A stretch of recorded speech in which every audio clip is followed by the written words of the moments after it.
All right, so let's jump right in. Why did this whole EPA 608 thing even become a thing? Why is it so important? Well, for that, we need to go back in time a bit. Picture this. Before the mid-1990s, the refrigerants used in all sorts of cooling systems, keeping things cold, they mostly contained chlorine. Now, back then, it wasn't a big deal.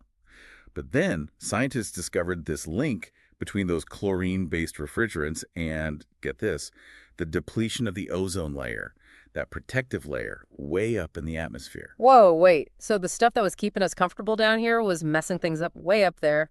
That's a pretty big deal. Yeah, it was a huge environmental concern. Yeah. That's when the EPA, the Environmental Protection Agency, stepped in. It says, all right, enough's enough. Around the mid-1990s, they made it mandatory. Anyone who wants to work on refrigeration equipment, you got to be certified. EPA 608. It wasn't just about paperwork or bureaucracy. It was about protecting the planet, making sure people knew how to handle these potentially harmful substances responsibly.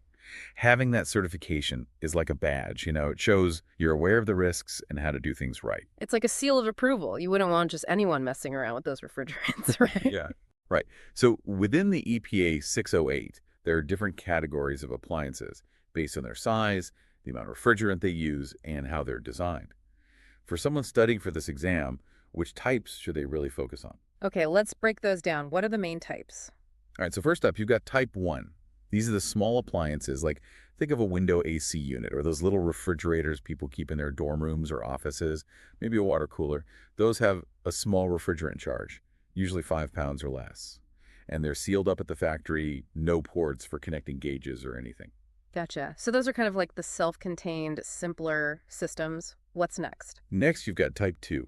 These cover medium pressure appliances. They usually have more than 5 pounds of refrigerant. And they do have those service ports where you can hook up gauges to measure pressures and stuff. We're talking about your typical home central AC systems or those packaged rooftop units you see on strip malls, keeping all those little shops cool. Usually something like, 5 to 10 tons of cooling capacity. Okay, so the systems that keep our homes and small businesses comfortable. Anything special about the refrigerants they use? Yeah, often these type 2 systems use refrigerants with boiling points below 50 degrees Fahrenheit.